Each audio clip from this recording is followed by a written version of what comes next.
One of the hardest parts of getting older is feeling like something's off in your body, but not knowing exactly what. It's not just aging, it's often your hormones too. When they fall out of balance, everything feels off.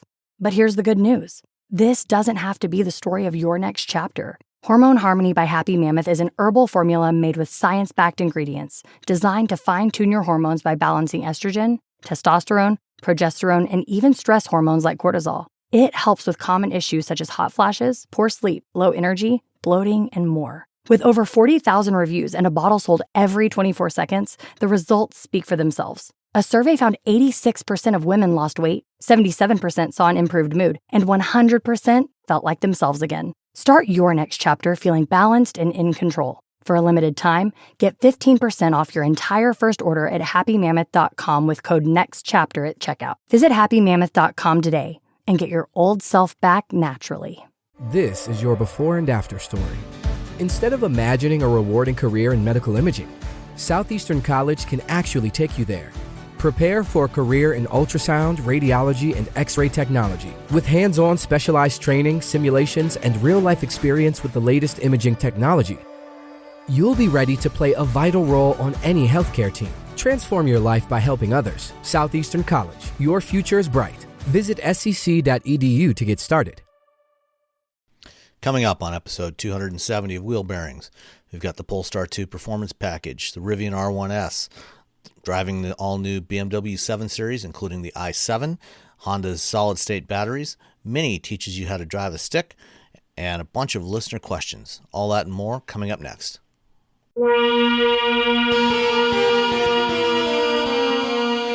This is episode 270 of Wheel Bearings. I'm Sam the Pool Sandwich from Guidehouse Insights. And I am Roberto Baldwin from The Verge. Ooh, The Verge this week. So what have you been up to, Robbie, since we last spoke a couple of weeks ago? I've been around the world. I've been a lot of places. But when I finally came home this week, I got to drive the R1S, the Rivian SUV. It's, the truck is the R1T is so nice, and the R1S they just continue to, create really nice cars. I mean, it's not that difficult when you only have two of them, and they're essentially kind of the same. The R1S is 16 inches shorter than the R1T, so it's a bit more agile. But yeah, I had it for the week. Is the wheelbase shorter as well, or is it just the wheelbase is the wheelbase is shorter as well. I can't. Okay. I don't remember that number. It's all right. Yeah, no, it's shorter. It does have a third row. Once I got into it, it's fine for like sort of driving around town, but just getting in and out of it as a tall person is just, I felt like I was gonna snap one of my legs off. Again, third rows, unless you're, a minivan or a Navigator, for the most part, it's definitely for children or for very short jaunts with adults. But yeah, it drives well. It's still quick. They gave me I had the first edition, which is sold out.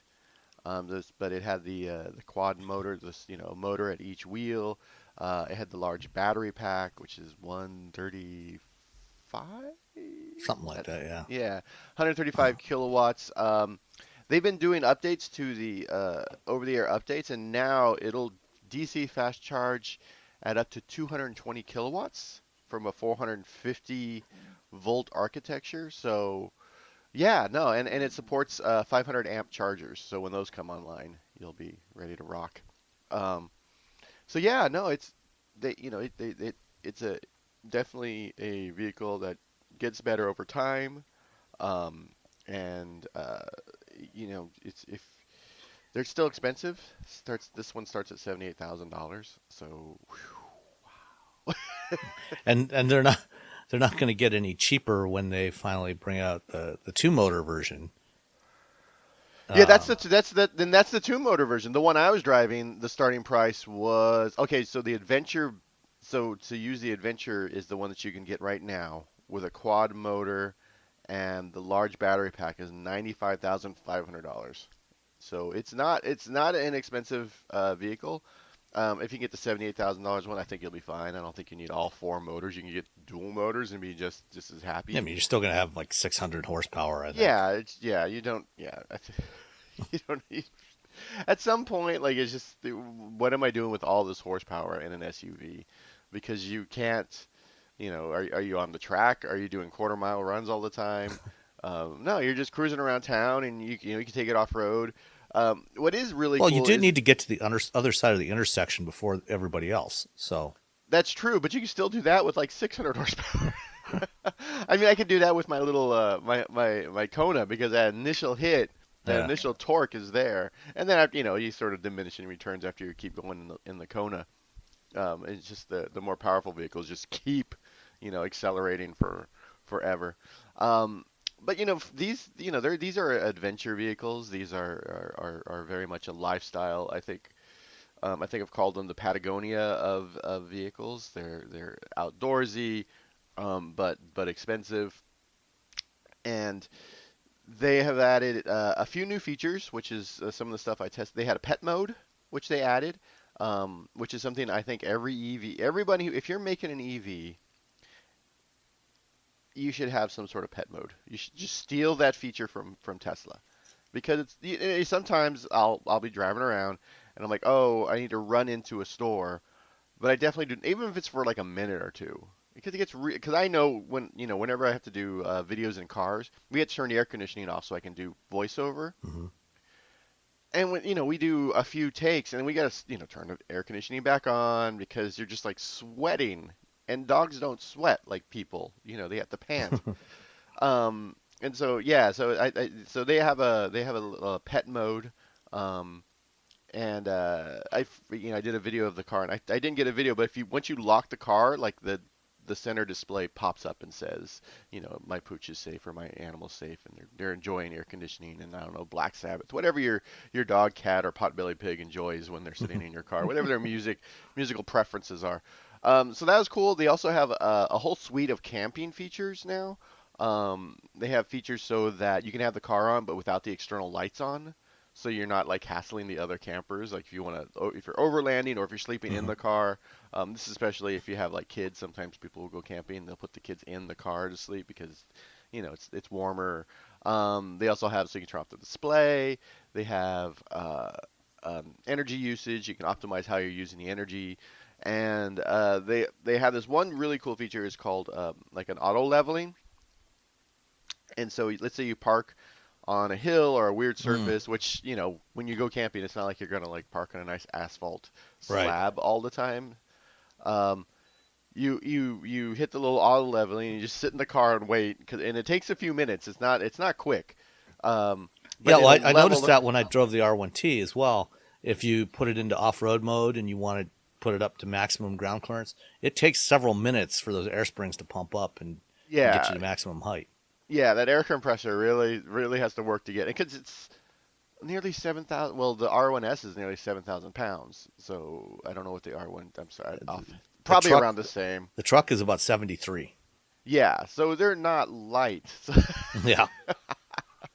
So it takes a little bit. So yeah, so you can auto level it, which is great for overlanding, because you're sleeping essentially on top of your car.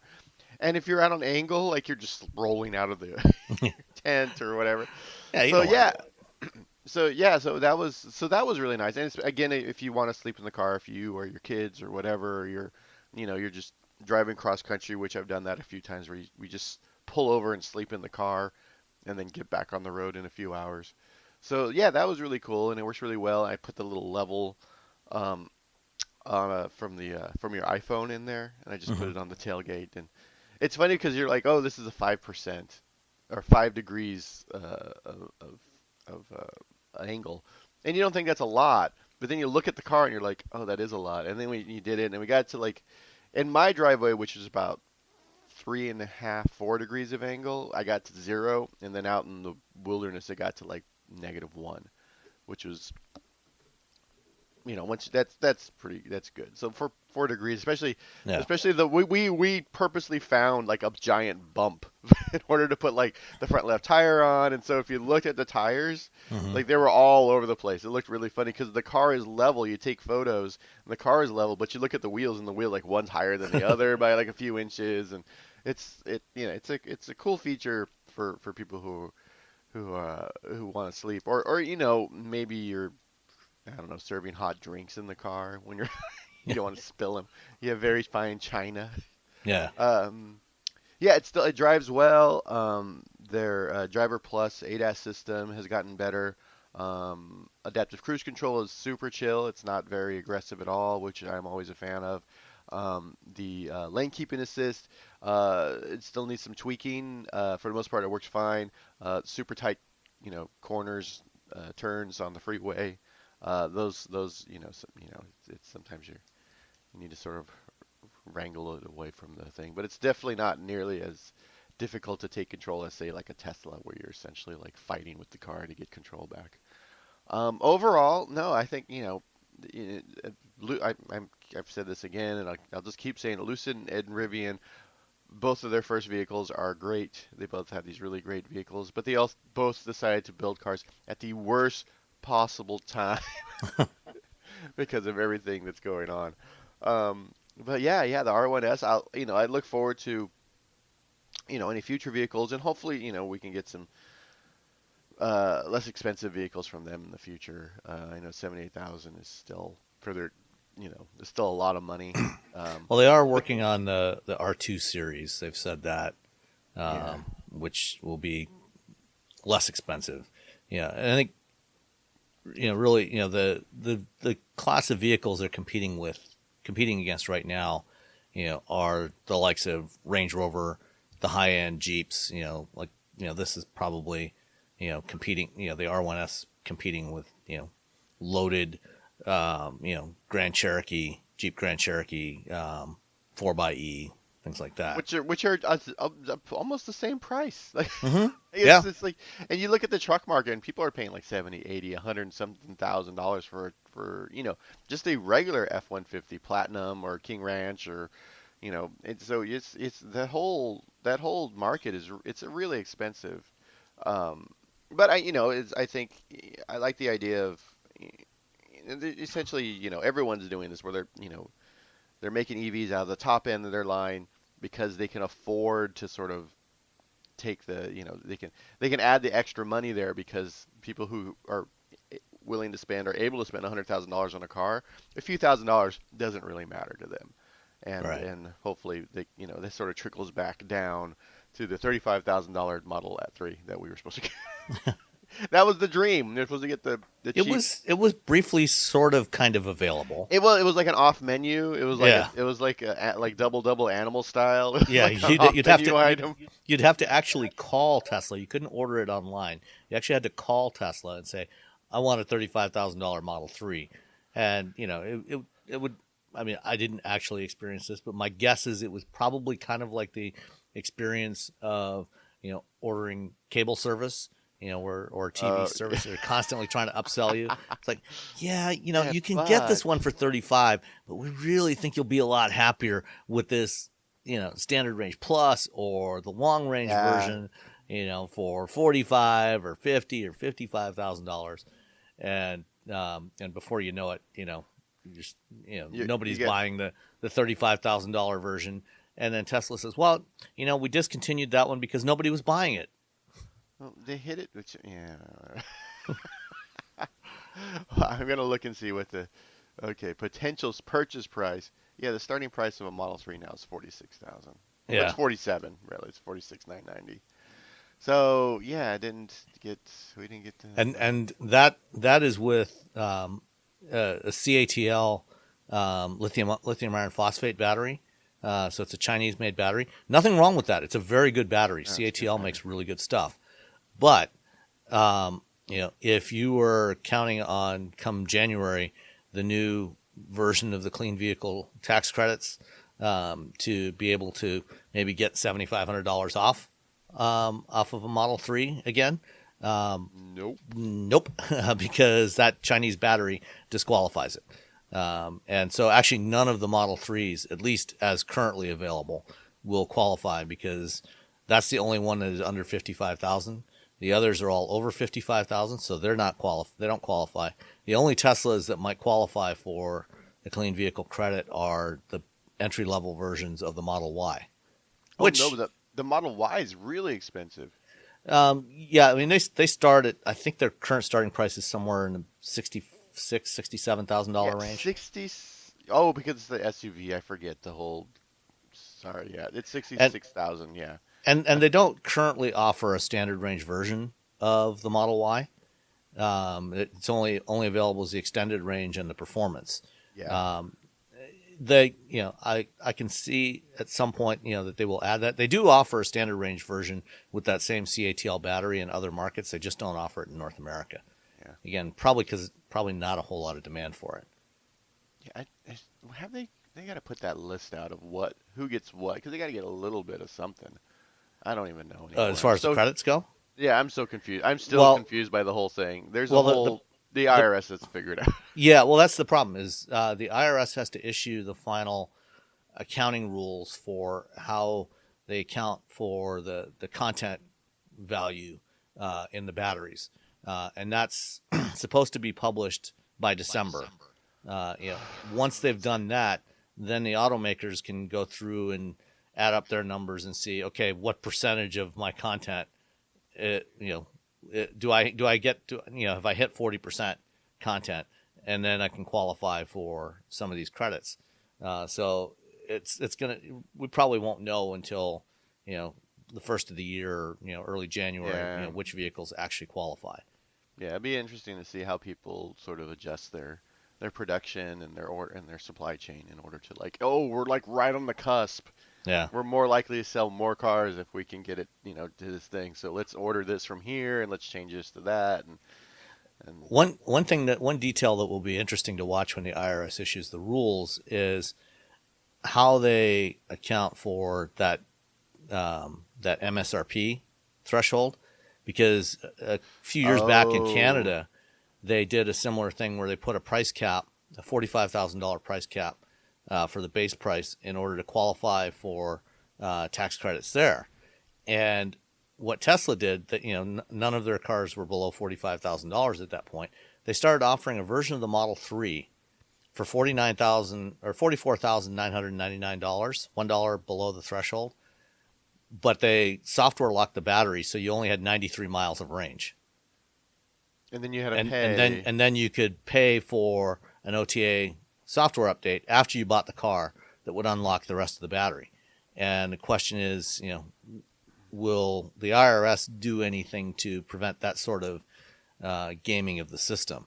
Will they say that in order to qualify, the entire battery capacity has to be available at that price point?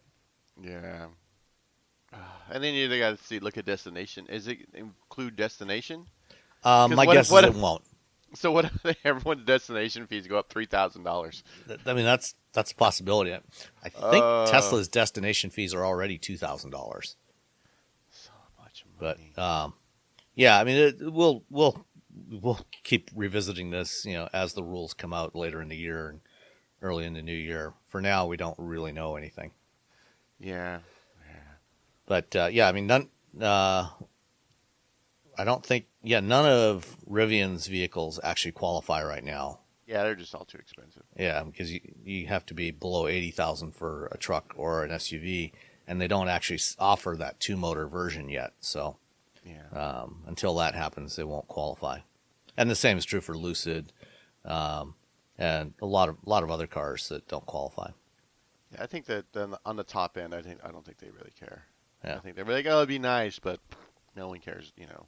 Again, if you're spending $100,000 on a car, saving a few $1,000 is like. Yeah, it's when you're at that price point, you're going to be less price sensitive than somebody who's looking for a $30,000 car. People like me. Yeah. All right. Anything else on the Rivian R1S? No, I can't think of anything. Okay. Do they also have does the R1S have the built-in air compressor, so you can, when you're going off-road, you can air down your tires and then pump them back up again? It does have the air compressor. It has outlets in the back. It has the little speaker underneath the center. The Bluetooth speaker you can pull out from under the console. You can pull out and have a DJ dance party out in the middle of the woods. Yeah, it has all these like the little weird um, Rivian amenities that you know people who want to go out and do weird things outdoors can do. So yeah, no, it has all the cool little things that you can do while you're out there, and it's no, it's a I had all-terrain tires on it, so that really just like destroyed the range. Because it's 316, and then you throw those it was on the 20-inch wheels, which are like, oh, that's cool because they have 21s, 20. But it had the all-terrain tires, and that's I think it was like 40 miles or 60 miles of range. And they say on the site, they're like, hey, you put these tires on, you're really gonna mess up your range. No, And then yeah. when I did my range run, it ended up being the one day it's rained in Northern California, and there was these crazy winds. So on the way out, it was fine, but on the way back, there was just this insane headwind. Like suddenly it got super windy, and I was like, oh man. So Hey, yeah, that's the way it goes. so it wasn't really much of a level playing field. So I didn't actually like put out a number of what it was, just because it was so bad. Because you know, Yeah, but, it's and not, if I did all that, and if I took a Jeep out and it had regular road tires, and then I swapped it over to all terrains, and then I drove in the rain, and I did it, because rain creates surface tension. It creates, it's yeah, all that like destroys your efficiency of your car, regardless of what the powertrain is. So yeah. While we're talking about Rivian, one other thing that came up since the last time we talked was that Rivian announced that they were discontinuing availability of both the camp kitchen and the power tonneau cover on the R1T because of the tonneau cover was because of some reliability issues. A lot of people were complaining because it's actually a surprisingly complex mechanism that they have for that power tonneau. And I'll in the show notes I'll include a link to the Monroe Live video showing the teardown they did of that and explaining how the thing works. But basically, you've got a bunch of slats that interlock with each other, and as the tonneau opens up, they drop into a cavity on top of each other, so it doesn't like roll up or anything or fold up. The slats just drop down into a cavity and stack up, and then come. And as you open it back up, there's springs underneath that push the slats back up. It's a bizarre mechanism, but because of the way they've got it set up, sometimes one of the slats can get skewed sideways, and then the whole thing jams up. Askew, and it's like, Yeah, and it goes nowhere. That happened like went back when we still had our VW Jetta Sport wagon with the cover for the sunroof, for the panoramic sunroof. But I'll include this video so you can see that. And then for the camp kitchen, apparently they're doing some redesign of it to improve it. So it's no indication of when it'll be available. $5,000. You can just buy a. Yeah, I mean, My whole thing was like you're losing half of the gear tunnel. And Yeah. you can buy you can just buy a small like Coleman camp kitchen that'll take up less space. Well, the camp kitchen had 2 inductive burners in there. You can buy an inductive hot plate off of Amazon for $60 because that's what we did before we bought our new stove, an inductive stove. We wanted to see what cooking with an inductive stove was going to be look like. So I went on Amazon and I got an inductive hot plate for $60 just to try it out, see how fast it boiled water, see if our pots actually work with it. And then, we liked that. And then I ordered a full blown stove. And so you can buy 2 of these for, a little over $100, and, have a wash tub to, wash your dishes and stuff. The dishes. So you don't actually need the full camp kitchen. Yeah. It's I mean, it was really cool. I've seen it. Yeah.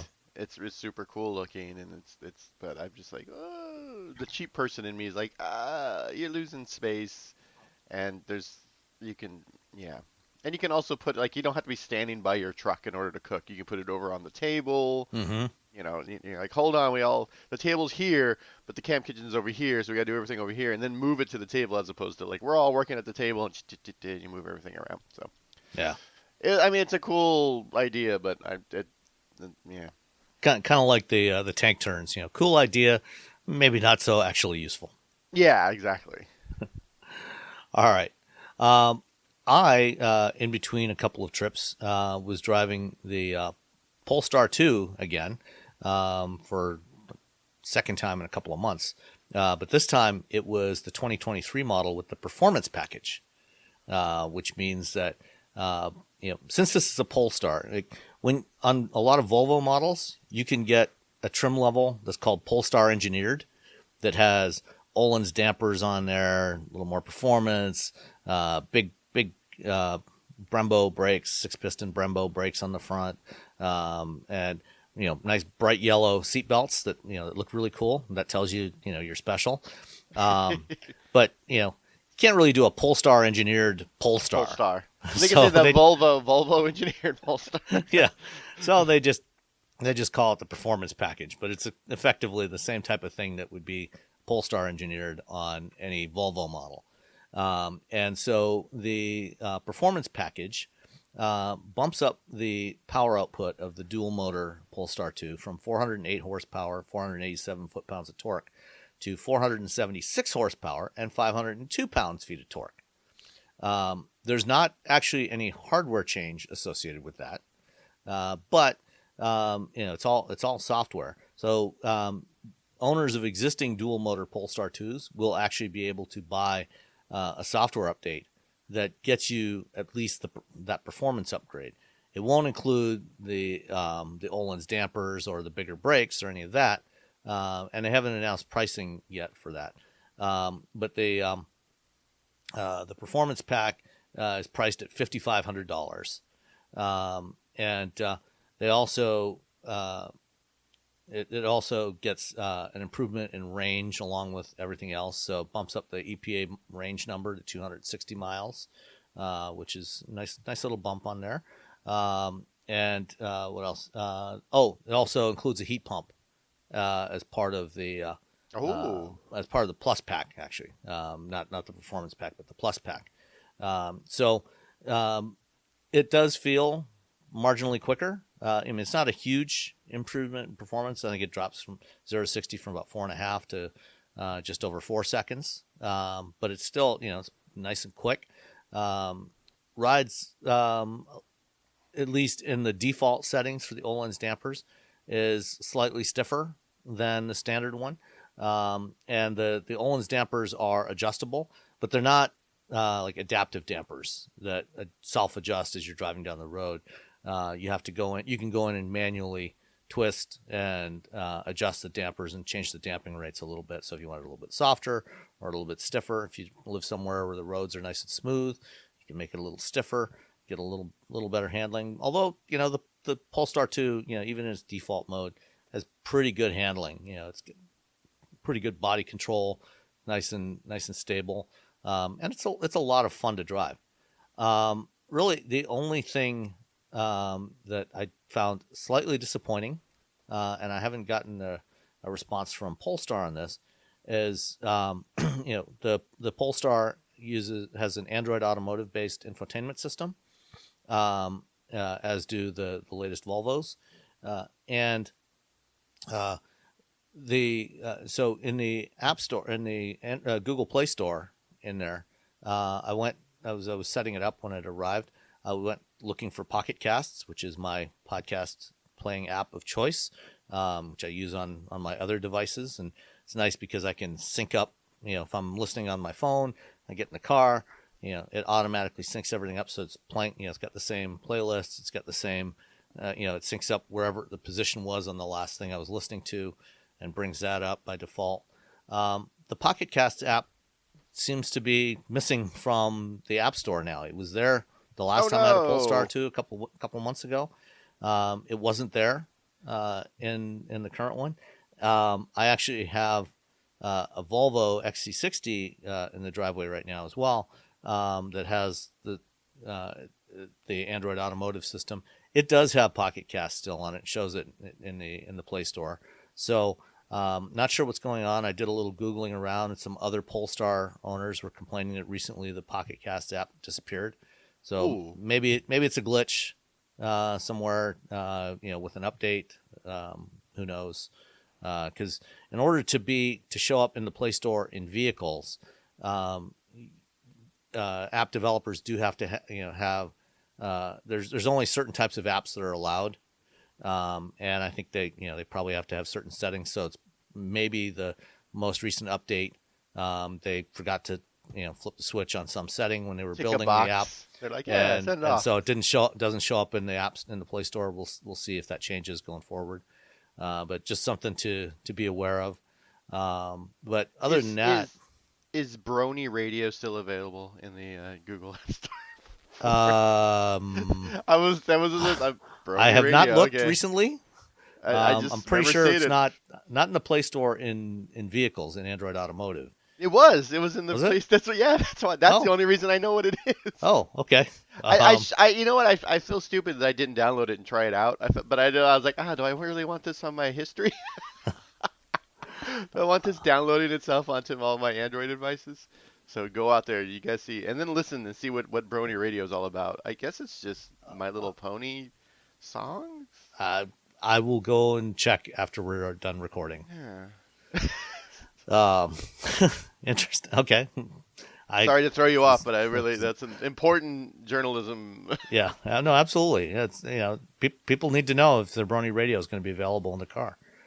I mean, hey, whatever, to each their own. So the base price for the 2023 Polestar 2 dual motor is $51,900. The one I was driving had the midnight paint, which added $1,250. The pilot pack and the plus pack and the performance pack at $5,500. And destination charge, you want to take a guess? 1,300. Very close, 14. Oh yeah. And grand total came to $67,650. So if you're looking for a compactish, sedanish, with a lift gate, but slightly taller, crossoverish ride height, EV. The Polestar 2 is still a great choice. I still really like it, aside from the high belt line, which I'm not crazy about. And you're not a fan of the high belt line. Yeah, works fine for me. I don't know. I like that. Those Polestars are really nice. Even with I'm really looking forward to checking out the Polestar 3, which is coming next year. They recently revealed it, and that's going to be an interesting one. And then next week, as we're recording this, November 9th, Volvo is going to take the wraps off the EX90, which is also sharing its platform with the Polestar 3. Yeah, that'll be. And, it's a Volvo Polestar. They're going all in. Good for them. It's funny because if you go to Volvo's headquarters in Gothenburg, Sweden, there's just a box. It's the Polestar box. It's a cube or a box or a square. It says Polestar. It's a square inside the thing for like their little headquarters. I don't know. It's just inside the building or next to the building? No, not next to the building. There's just another building that's like a square. It's like it looks like someone just stuck a box. So they took the box that the Volvos used to be shipped in. And then they just put a Polestar. Yeah, it's a big square. It looks like a giant. It's like a Rubik's cube. They should put little different colors around each side so it looks like a Rubik's cube. It's like a perfect square. I don't know. It just sort of sticks out a little bit, and it's kind of cool. But yeah. All right. Smartphones have gotten way more expensive over the past decade, and all it takes is one impact on a hard floor to make you wish you had spent a few bucks to put a case on it. Going online without ExpressVPN is like not having a case for your phone, and it only costs a few dollars a month. Nicole, Robbie, and I travel a lot for our work, and we spend a lot of time in hotels, coffee shops, airplanes, and of course the Delta Sky Club. Connecting to the Wi-Fi in any public places with shared Wi-Fi puts your data at risk because bad actors could be intercepting what you send and using it to steal from you. It only takes some cheap hardware to intercept Wi-Fi data, and even a smart preteen can do it. Hackers can make up to $1,000 per victim selling personal information on the dark web. ExpressVPN stops the bad guys by creating a secure, encrypted tunnel between your device and the internet. ExpressVPN uses state-of-the-art encryption that would take a supercomputer up to 1 billion years to crack. I have ExpressVPN on all my devices, including a MacBook Pro, Windows laptops and desktops, and Android and iOS phones and laptops, or tablets.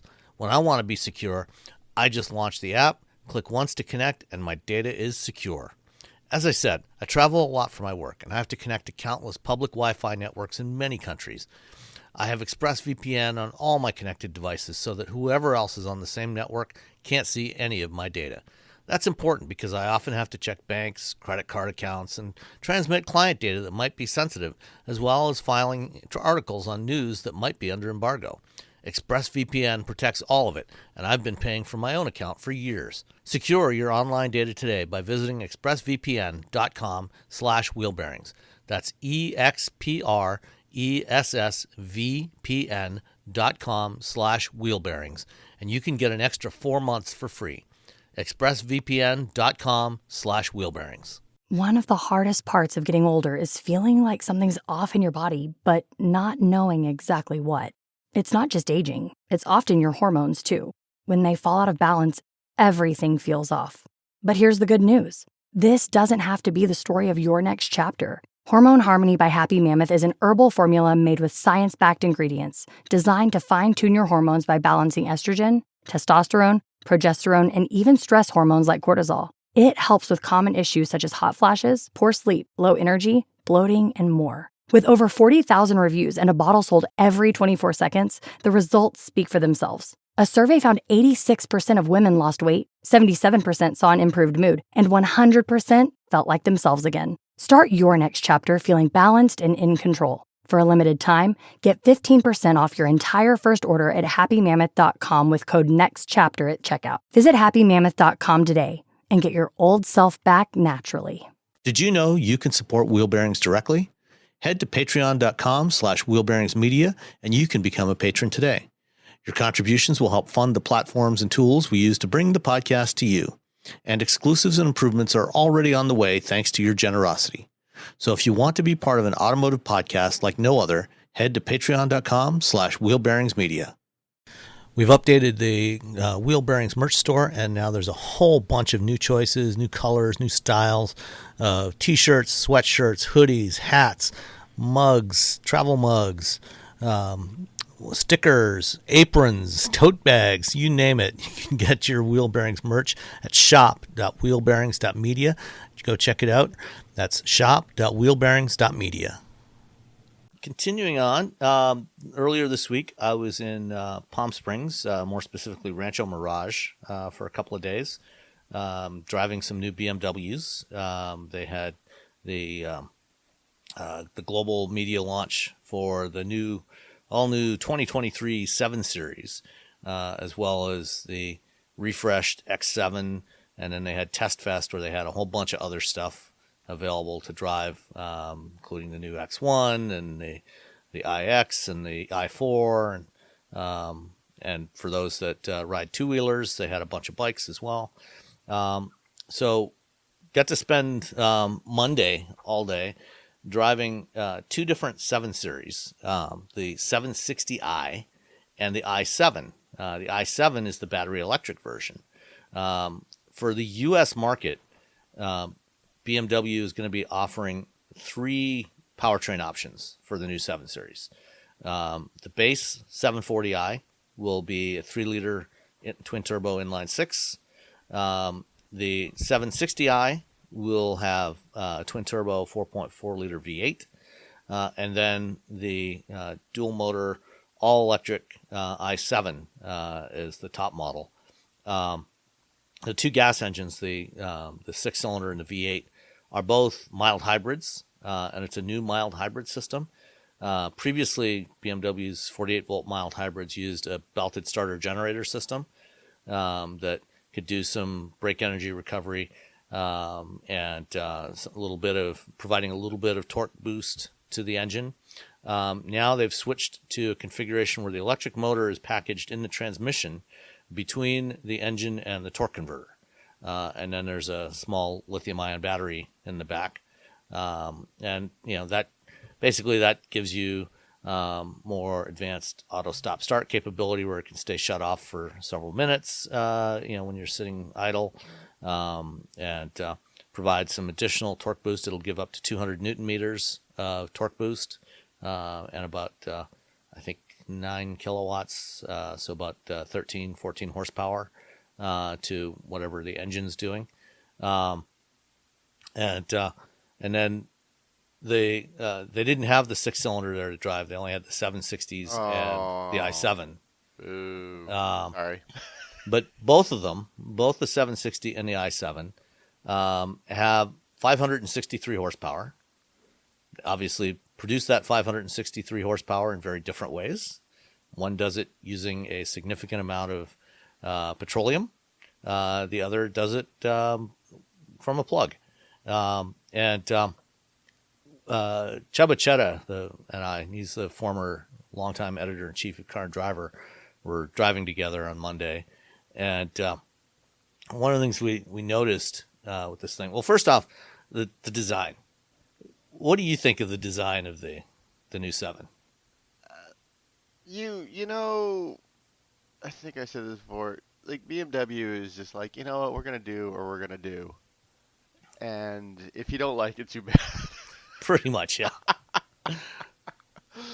It's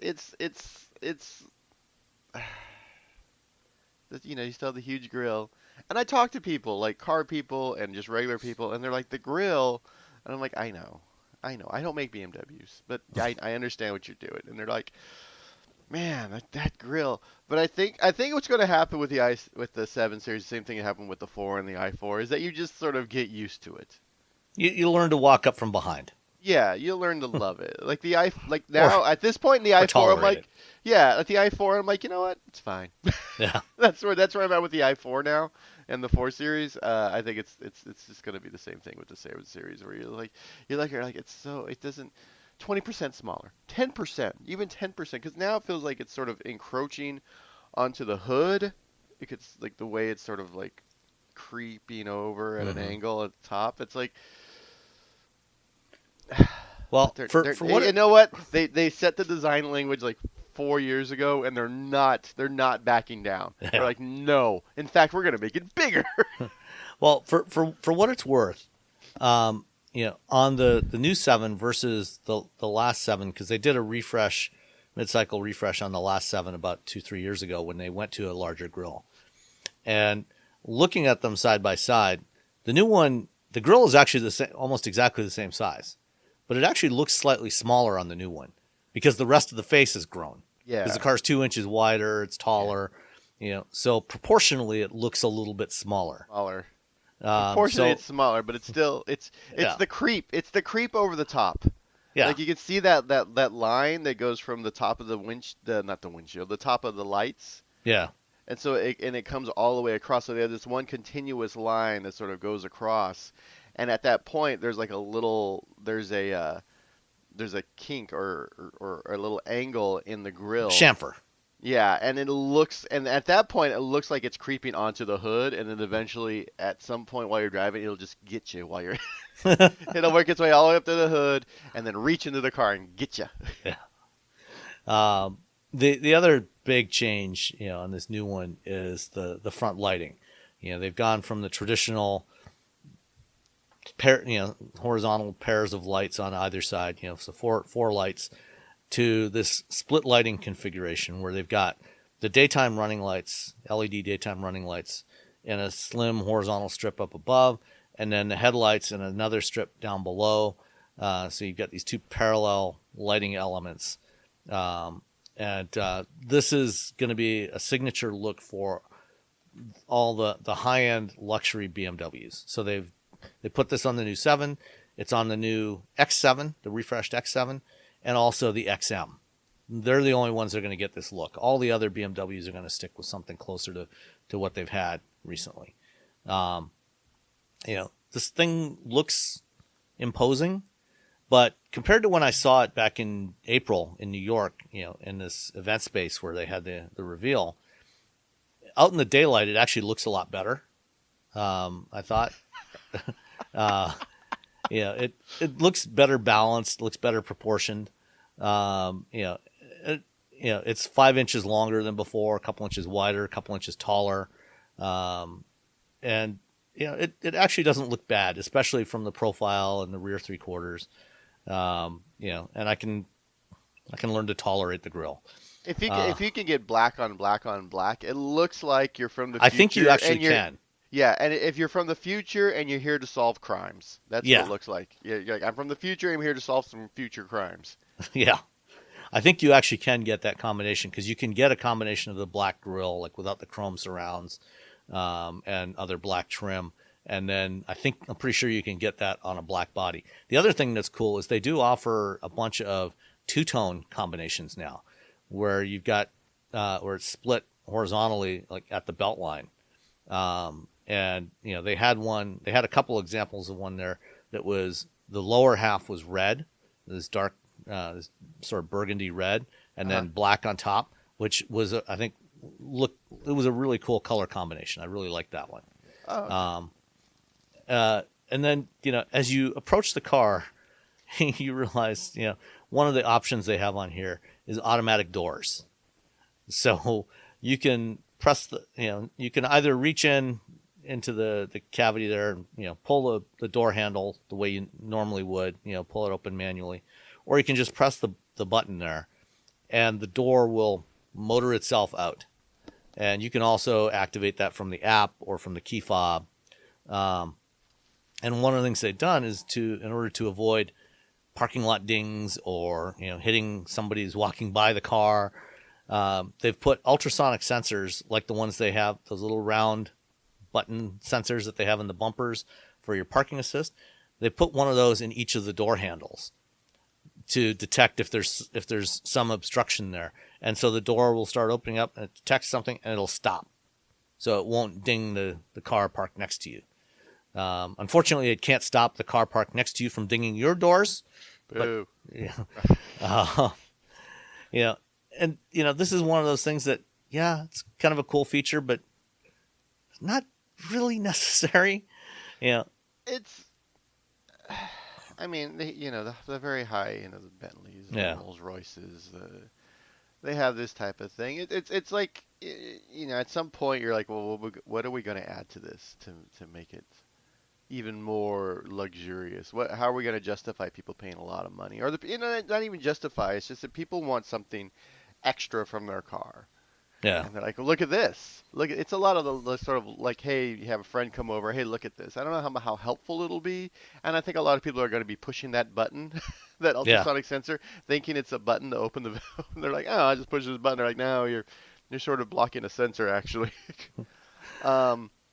But yeah, there's a lot extra about this car. Yeah, you gotta, because especially when you're like, okay, what are we gonna do up against like what Mercedes is showing off with the S and the Yeah. So BMW hasn't done the hyperscreen approach of Mercedes, but they do have a very large curved display with a 12-inch cluster display right in front of you, 15-inch touchscreen display in the middle for the infotainment. And one of the things in the latest version of the iDrive software, on the left-hand bar on the touchscreen, one of the things is 4 little boxes. That's the app drawer, and you tap on that and you see all the functions that are in, all the different things that are in this thing. It's really quite overwhelming. There's a lot there. This thing. Here's the stuff. Yeah, here's all the stuff. This thing has some serious creeping featuritis. Yeah. But fortunately, instead of searching through all this, scrolling up and down, trying to find what you're looking for while you're driving, you can actually do pretty much everything in there using voice controls. And it works pretty well. Like, you can get in and say, hey, BMW, crack the windows open. And it'll drop the windows down an inch or two. Or open the driver's side window. So you don't have to go looking for where's the button for that. Or I do and accidentally roll down the passenger side window when I'm trying to just a regular passenger. Yeah. I'm like, I'm looking over. I'm like, what's going on? And I'll say, yeah. So you can do things like there's in the ones we drove, they all came equipped with the optional 31-inch theater screen in the back. Oh, so you can't the rearview mirror blocker. Exactly. Yes. So it's a 31:9 aspect ratio. So it's really like ultra wide screen. Panavision. Which is or 32:9. It's 32:9. Yeah. So yeah, I mean, You can watch Panavision stuff, without any letterboxing. We're all watching pretty much Lawrence of everything Arabia. else is going to be letterboxed, or you can also set it to, fill the width and then it'll crop the top and bottom. Which Don't do that. No, don't do that. Don't ever do that. Unfortunately, what you can't do is like what Honda had a few years back in the Odyssey. They had a widescreen rear seat infotainment system that popped down from the roof, and you could actually have do a split screen and have the rear seat passengers or second row passengers could be watching two different things on halves of the screen. You can't do that, unfortunately. Oh, that's a bummer. But one of my friends that was at the event was talking to somebody from BMW and found out, because right now they don't offer a digital camera mirror system in there, because when you put that the screen down, you can't see anything from the rearview mirror inside the car. Yeah. It's like completely blocked. Like driving a cargo van at this point.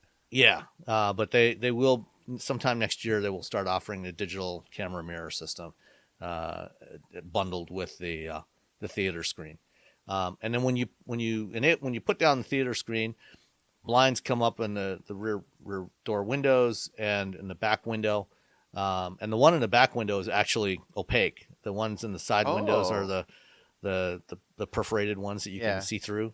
And you can again put all that stuff up and down with voice. You can say, "Hey, BMW, open the sun blinds," or close the sun blinds. But it's not a fully natural language voice system.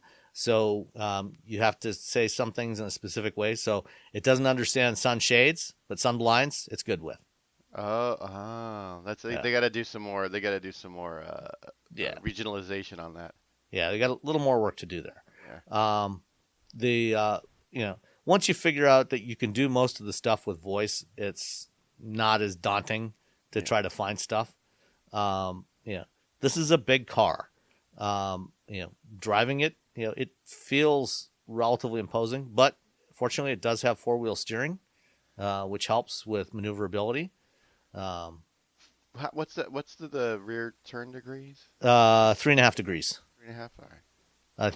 I think the Mercedes is 10 degrees? 10 degrees standard. In the United States, it's standard 10 degrees because it was 4.5, and then 4.5, and then you could upgrade to 10. But then they're like at the last one, they're like, you know what? You just all get 10 degrees. I think it was just easier to build it. Yeah. So this one's 3.5, which is not as much, but it's still it helps. When you got 126-inch wheelbase, every little bit helps. Yeah. Well, you got to make sure those people in the back seat are comfy. You need that big wheelbase for the comfy people watching all the movies while you're driving them around. You're going to be picking up and driving your friends, and they're going to want to watch like The Matrix, and you're just sitting in the front like an idiot. You're like, what's Neo doing now? And this one is there's only one wheelbase length. They said that BMW told us that something like over 90% of customers bought the extended wheelbase on the old one, and so they said, "Forget it. We'll just do one. Just do the extended wheelbase as the only version now." Yeah, there's no point. So, like I said, we got to drive both the 760 and the i7, and for the most part, the performance is actually pretty similar. They have the same peak horsepower, 536. The i7's got a little more peak torque, but the 760 is about 600 pounds lighter. It's about 5,300 pounds versus 59 for the i7.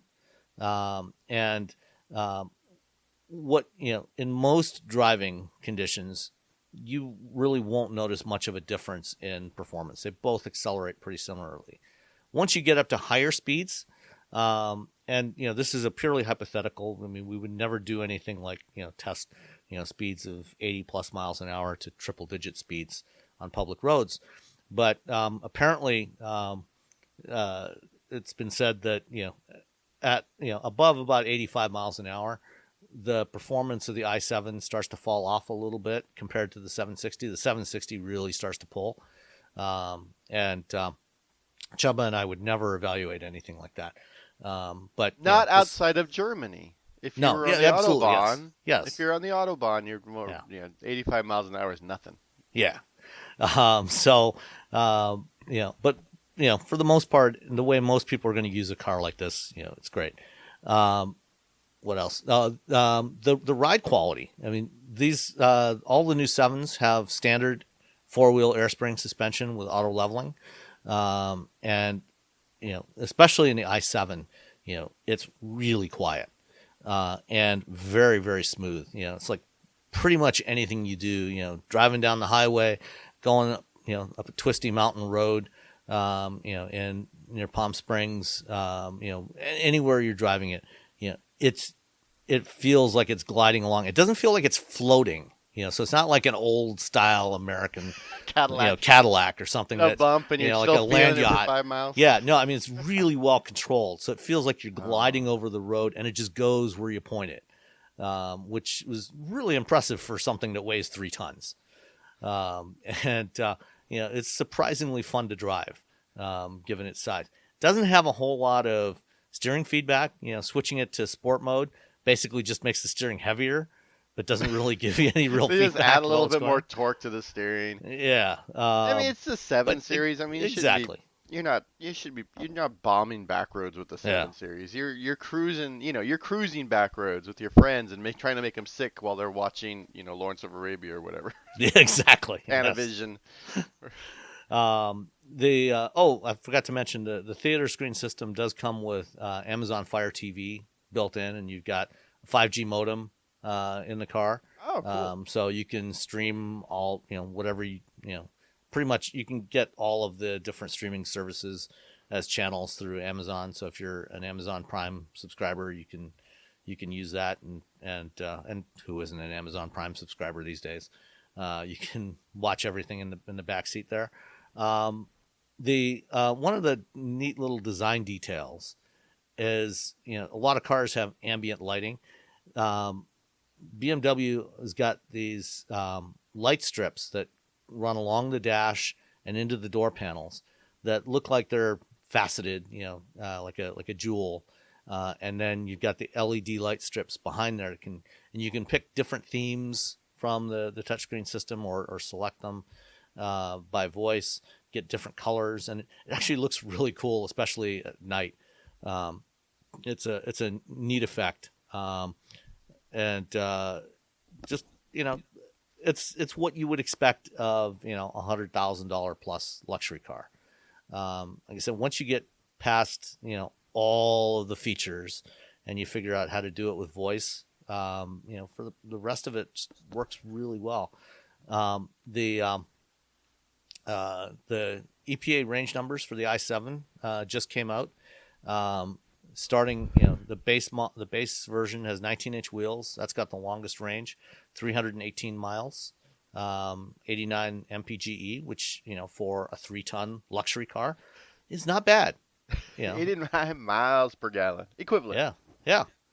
So 318 miles range, and as we've seen from other BMW EVs, they're pretty good. Their numbers tend to be fairly conservative, and they generally will match or exceed their label numbers. So you shouldn't have much problem. If you go for the 20-inch wheels, you get 296 miles of range, and oddly, the 21-inch wheels. And I'm guessing this probably has something to do with the tires that are on there. You get 308 miles of range. I would have typically the biggest wheels would give you the lowest range, but 308 miles. So anywhere. What did the 21-inch look like? Are they specifically designed to sort of to reduce that wheel turbulence? They all are designed to minimize the turbulence. They're trying to minimize the drag, and the whole body shape is also designed to minimize drag. But even the 21s are designed for low drag. So I think that helps. Maybe they just did a little extra something on the 21s to sort of help, and then they're like, oh, hey, it actually worked out. Whoops, don't get the 20s. Yeah. And then the 760s. Let's see, the 740 is going to be rated at 27 miles per gallon combined, which is not bad. Not too bad. That thing's got about 400 horsepower. The inline six, man, that's such a great engine. Yeah, it is pretty much the ideal form factor for an internal combustion engine, a piston engine. And then the 760 is rated at 21 miles per gallon combined, which again for a V8. For a 5,300 pound car with 560 horsepower, that's not too shabby. Yeah, and that's a lot. I think a little drag coefficient because they're making the i7 as well. Yeah, and then the i7 has a starting MSRP of $119,300, 0 to 60 in 4.5 seconds. The 740 is let's see, starts at $93,300. It's 375 horsepower. So it's it's certainly competitive price wise, size wise, range is not as good as what you're going to get from the from the maximum range versions of a Tesla Model S. But this is a much more luxurious car than what you're going to get from Tesla. Yeah. And I can't remember what's the range on an EQS. Oh, geez. Yeah, I have an EQE in my driveway, and someone asked me the range. I'm like, I can't remember. Oh, okay. Well, the Lucid Air, is 400 to 500 miles of range. But those right now, for now at least, are still starting, in the $154,000 range and up. Yeah, $350 for the EQS. Yeah, so not quite as much as an EQS, but still enough for what for what almost anybody's going to need. And chances, and these charge pretty fast. You can add 80 miles of range in 10 minutes at 190 kilowatts.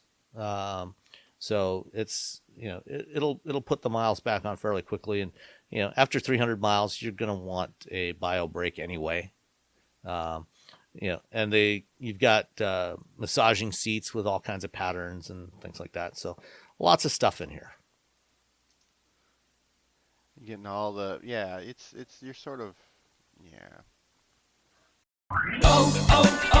O'Reilly. Check engine light on? Take the guesswork out of your check engine light with O'Reilly Veriscan. It's free and provides a report with solutions based on over 650 million vehicle scans verified by ASE certified master technicians. And if you need help, we can recommend a shop for you. Ask for O'Reilly Veriscan today. O'Reilly Auto Parts. All right. Next up, tell us about Honda and solid-state batteries. Oh, so I went to Japan, and I spoke with the new, well, relatively new, CEO of Honda and the head of their global electrification. These are two different people. Their global electrification.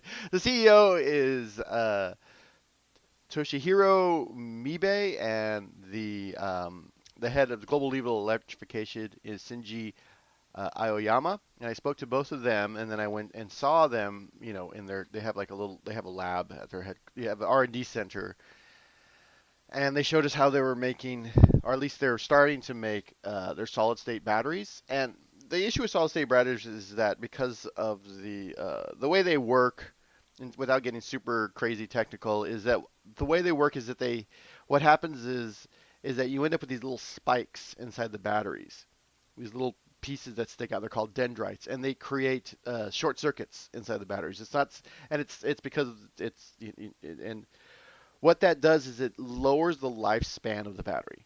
So instead of like a regular car, you get thousands of charge and discharge cycles. With these, you get a couple, hundreds instead, which is not something you want in a car, because you're like, well, I had the car for a year and now the battery's totally shot. So in order to reduce those dendrites, what they've done is they've stuck in the lithium ion, God dang it, the thing in the middle. The separator or the electrolyte? The electrolyte. So it's the electrolyte that creates these dendrites because you're going back and forth between the anode and the diode, and what happens is that's where you get the dendrites. So what Honda is doing is they're putting a polymer fabric, essentially a coating on each side of that, and to reduce the dendrites, the little spikes. In order to make sure that it's uniform and it's high pressure and it's smashed together, is they're using rolling instead of using a press. They're rolling these out, and in theory it sounds like a good idea. It sounds like it might work because you're essentially putting like a little net that says, "Hey, you can't do this anymore. There's nowhere for you to go. Keep doing your job. We're going to keep you trapped in this little area." So they have this system that they're working on right now, and in 2024 they're going to have a pilot manufacturing line. So in 2024 they'll have a line in Japan where they'll actually be building solid state batteries, and they believe that they'll have a solid state battery powered vehicle by the end of this decade, like 2028, 2029 is what they were saying. So from, let's say, a little over a year ago, where you're just like, what is Honda doing with EVs? Because they had the Honda E, which never came to the United States for various reasons, and then the Clarity, which they had just killed because they brought the Clarity over, which had like essentially the same range as the Honda E, not nearly as compelling of a vehicle, and no one was buying it, the EV version, so they just killed it. So they only had one EV in the United States, and they're like, no one's buying it. We're getting rid of it. So you're just like, well, what is Honda doing? And then we have Mibe. He came on board, and he's like, okay, we gotta get it together. And I think this new leadership over at Honda really understands that the future is electric. You can't sit there and complain about it like another Japanese automaker. Complaining and saying, oh, regulation. You can't be Toyota is essentially what's going on. And I mean, Toyota's coming around.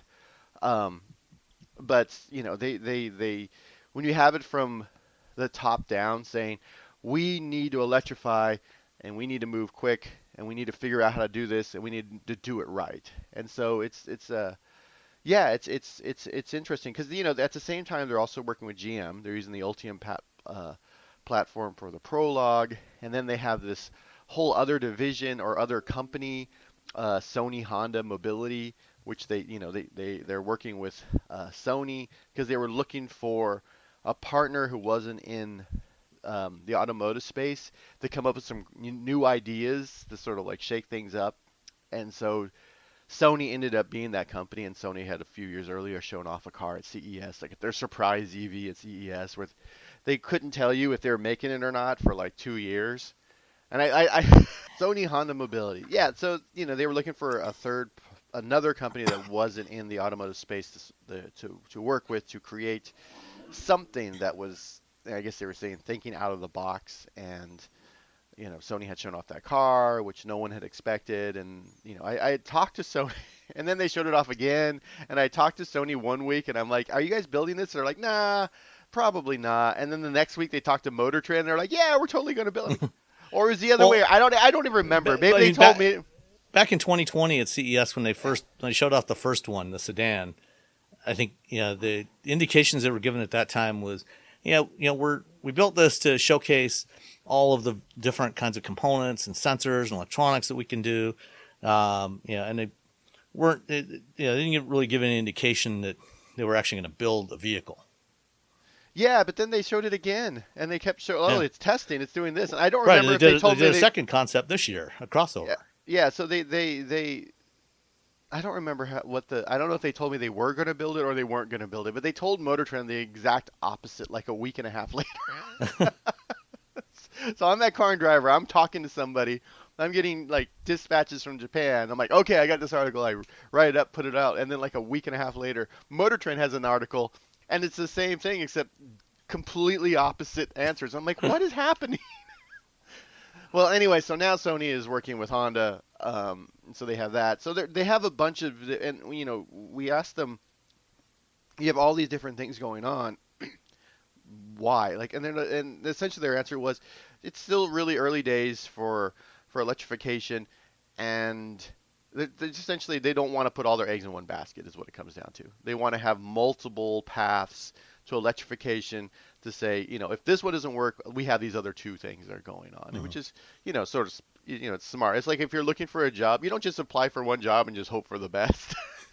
You apply to a lot of jobs. You throw your net. You have to throw a wide net out there. So that's what Honda's essentially throwing a wide net into electrification. And I think at this point, that's a smart decision because, if solid state doesn't work out, which for, almost 2 decades it hasn't worked out. Yeah. It's always 5 years away. It'll be it's nice. Like fuel cells and all kinds of other stuff. So yeah, so it was a good chat. It was a good tour. They let us go into the room. We had to wear all the stuff. We had to wear bunny suits and gloves and special shoes and all that stuff in order to watch them build. And it was, it's always fun. People talk about what they're doing, but to actually see it and know that they're actually working on it and know that they have a plan for a pilot site for manufacturing. That's the big thing. Is like we're working on this. I'm like, okay, well, well, can we see it? We're working on it.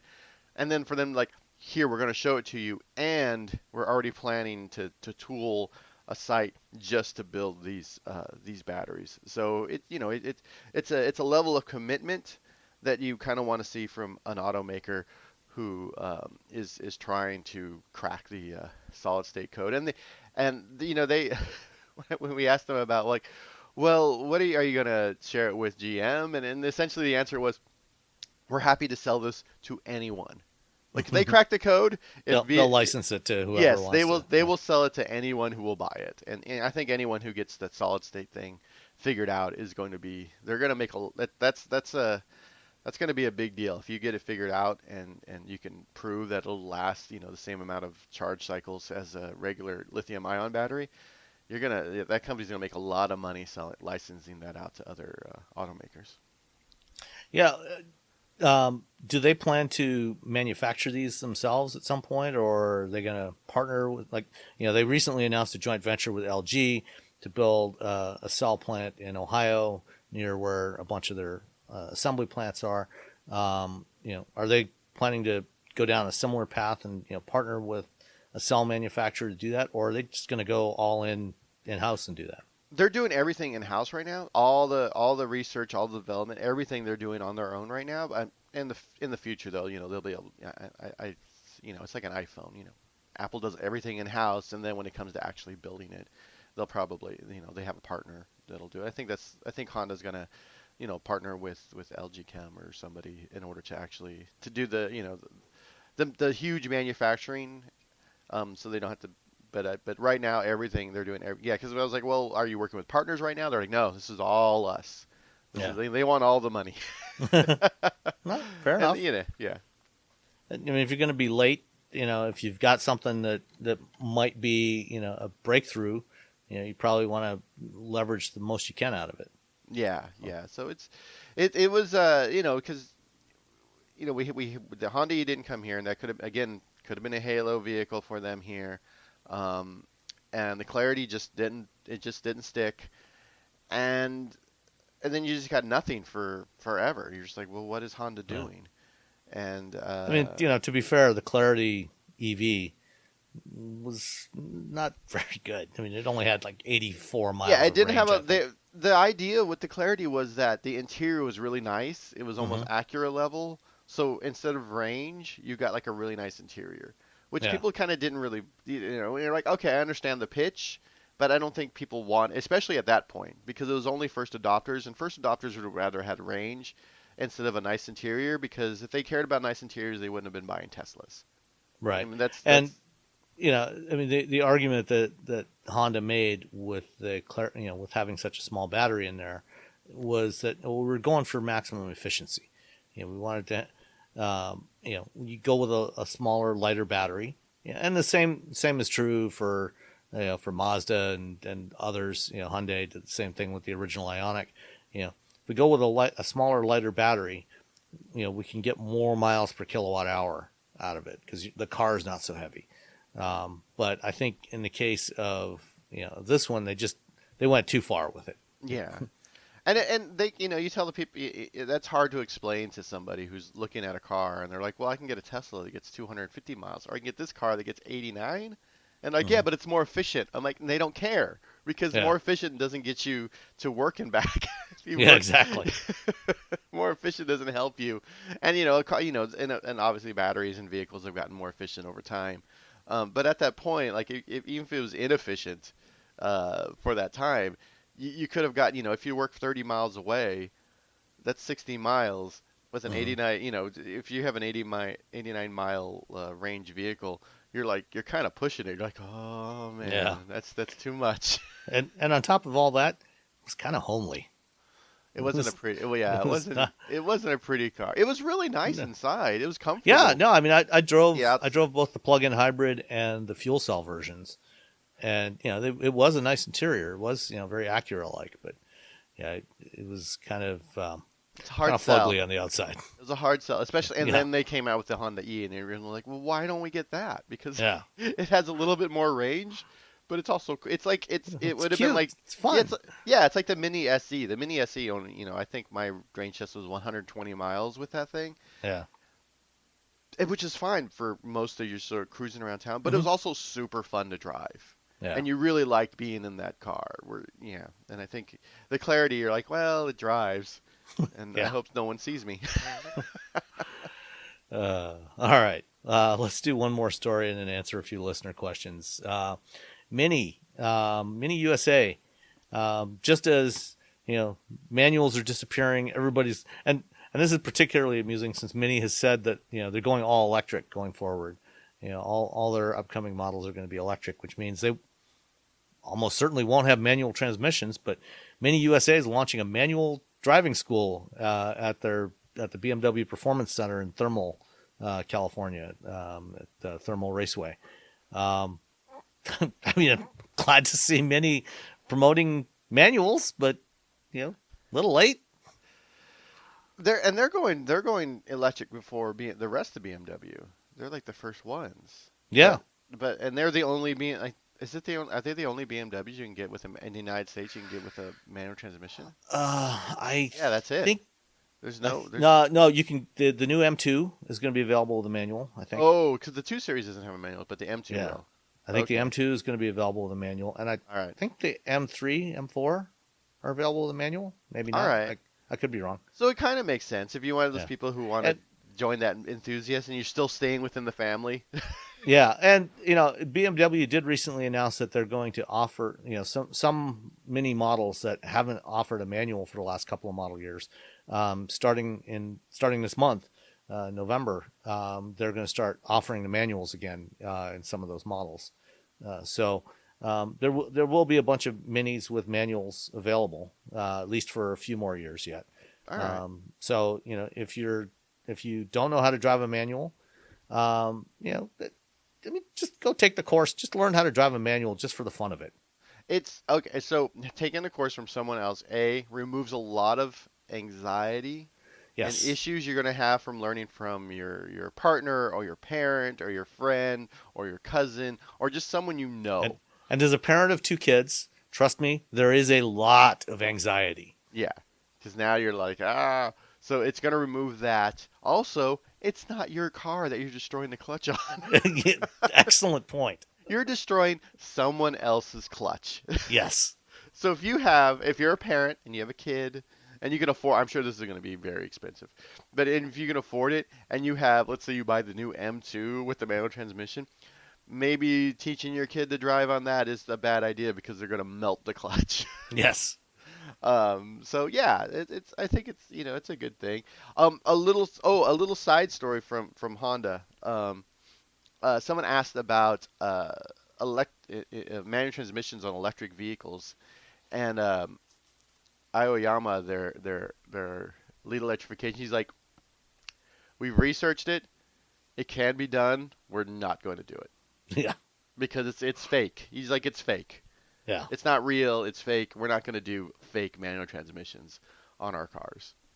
So, so electric vehicles, because, right now there's a 2-speed in the Porsche and the e-tron, and that's pretty much all you need. Mm-hmm. So And that's yeah, only on the rear axle. yeah, and so Honda could do it. They're not going to do it because it doesn't make any sense. It's fake, Yeah. and he's like, it's fake. It's artificial. It doesn't make any sense. It's not a thing we're going to do. So. All right. Let's answer some questions. Eddie Moreno asks, don't want to start a rift between you and Robbie, referring to me, I'm assuming, but I'm in the market for either the 2022 Subaru BRZ or the 2022 Mazda MX-5 Miata. Compare and advise. Thank you. Oh yeah. First of all, how tall is Eddie? Second Yes, of that all, was my response on Twitter.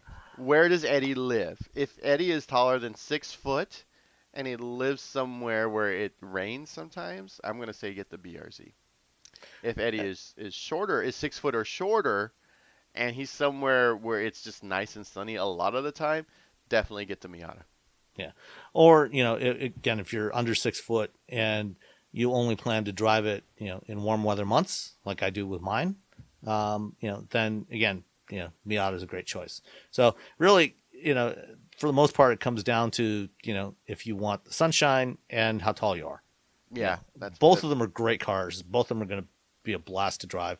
The BRZ's got a little more power, and it has that, the package shelf with the 2 seat belts, so you can stick your dog back there if you want to, and as well as taking your friend or partner with you.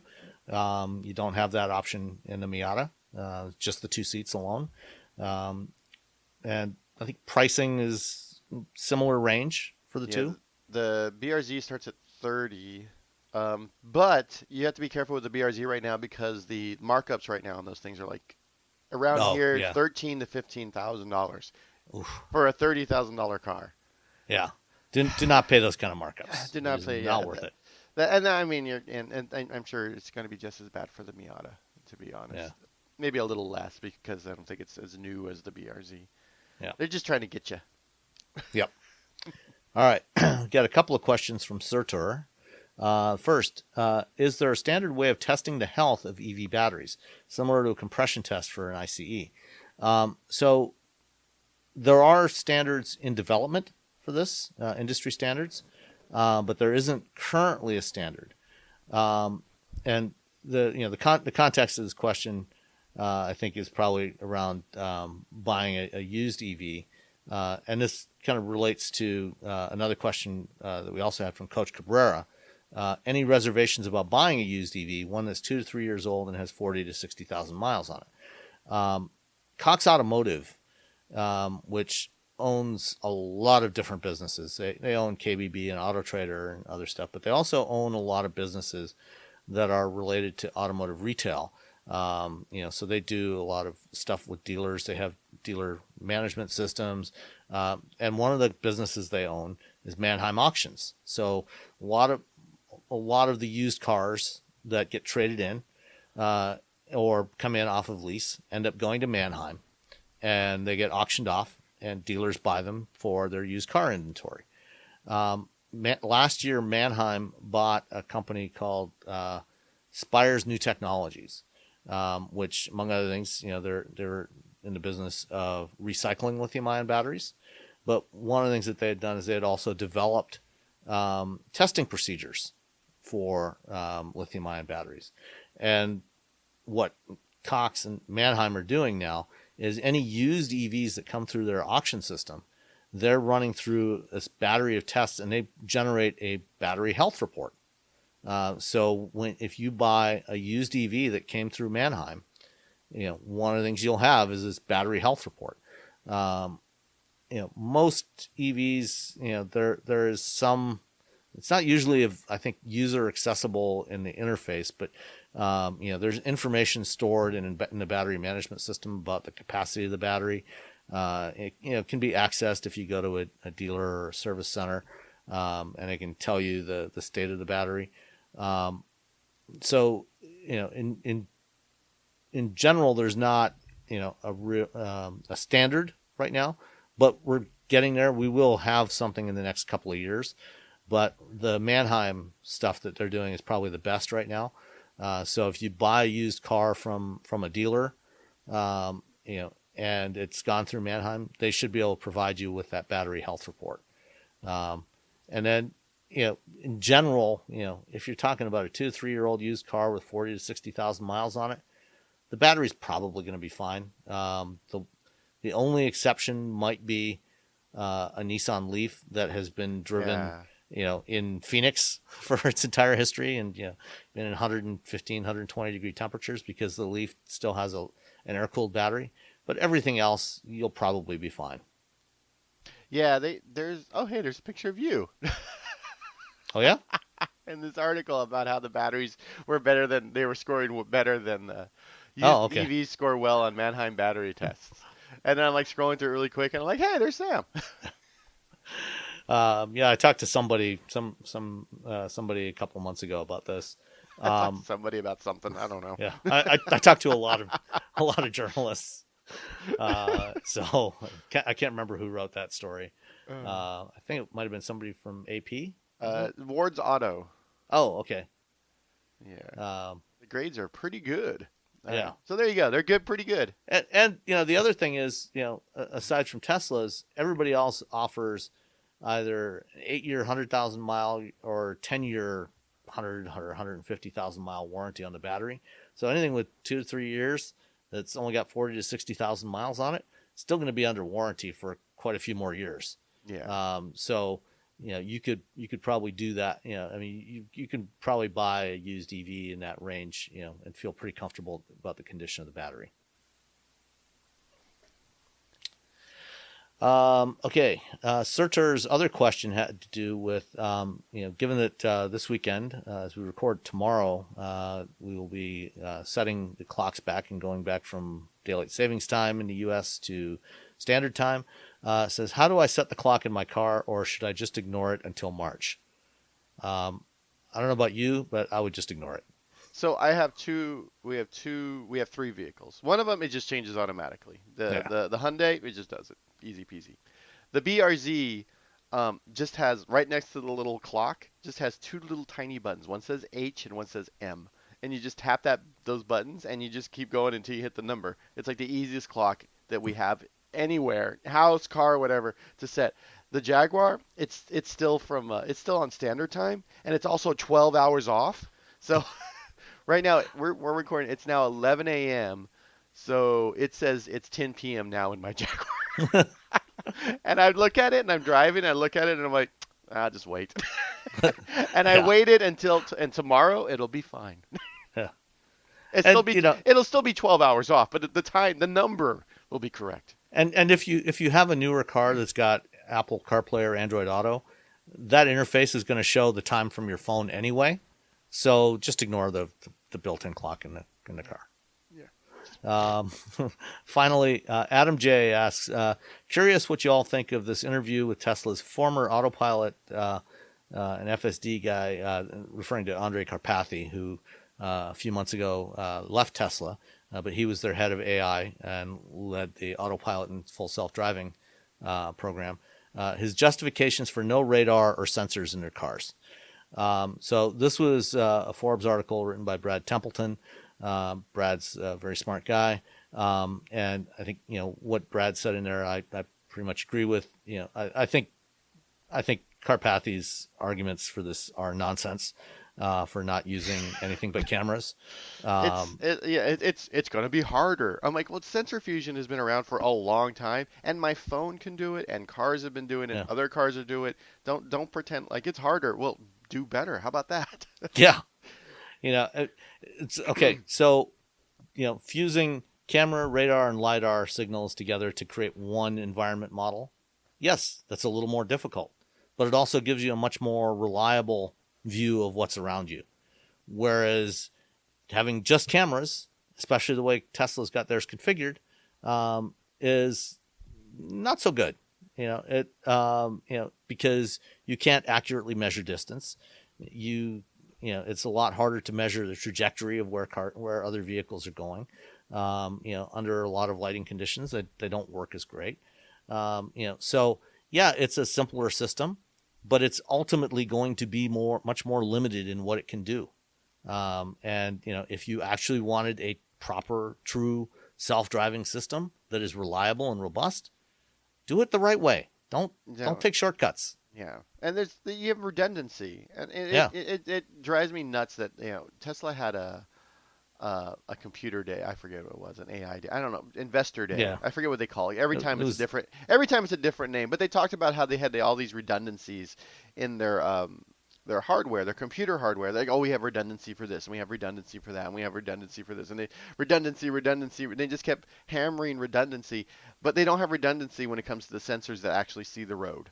And that's what you have when you have radar, LiDAR, and cameras, is that you have redundancy. So when one fails or it's difficult for one to see because of whatever reason, the other two can pick it up, can come in and help. And the idea is like, well, we have redundancy except for this one thing. Yeah. And you're like, well, that... Oh, man. Come on, guys. Yeah, it's kind of ridiculous. But actually, that reminds me of one thing I forgot to mention about the 7 Series earlier. This is the first BMW that actually has hands-free driving capability with their Drive Assistant Plus system. So is the hands-free above 40? Yeah. Okay. Now, previously they had hands-free below 40 miles an hour, 40, like Traffic Jam Pilot. Yeah. But now it can do hands-free up to whatever speed. Like Super Cruise and it's more like Super Cruise. There we go. Yeah, so it's geofenced to highways, and they have a new camera configuration. They've gone from a trifocal front camera system to a 2-camera system, but the long range camera, long range to wide angle to long range camera is an 8 megapixel camera now, which has a lot more resolution than the 1.3 megapixel cameras they used previously and that Tesla still uses. And then they've also got 5 radars around the perimeter as well. See? Redundancy. Yep. And next year they plan to launch an L3 system with LiDAR, but only in Germany and Japan. There are no plans right now to bring that to the U.S. market. Because Mercedes is trying to bring theirs to the market, and they're talking to California and Nevada, and you're just like, okay, well, it works here, but now we're going to turn it off if you drive to Arizona, and you have to do... I don't... Yeah.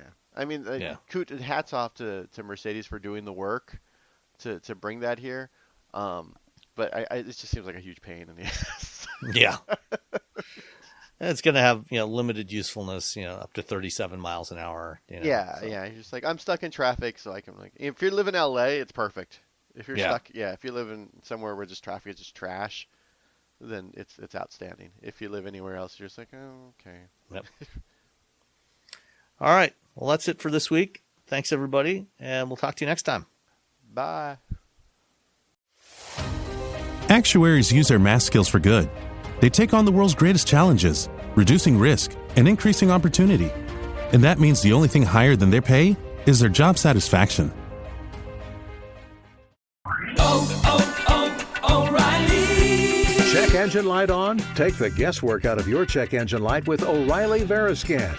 It's free and provides a report with solutions based on over 650 million vehicle scans verified by ASE certified master technicians. And if you need help, we can recommend a shop for you. Ask for O'Reilly Veriscan today. O'Reilly.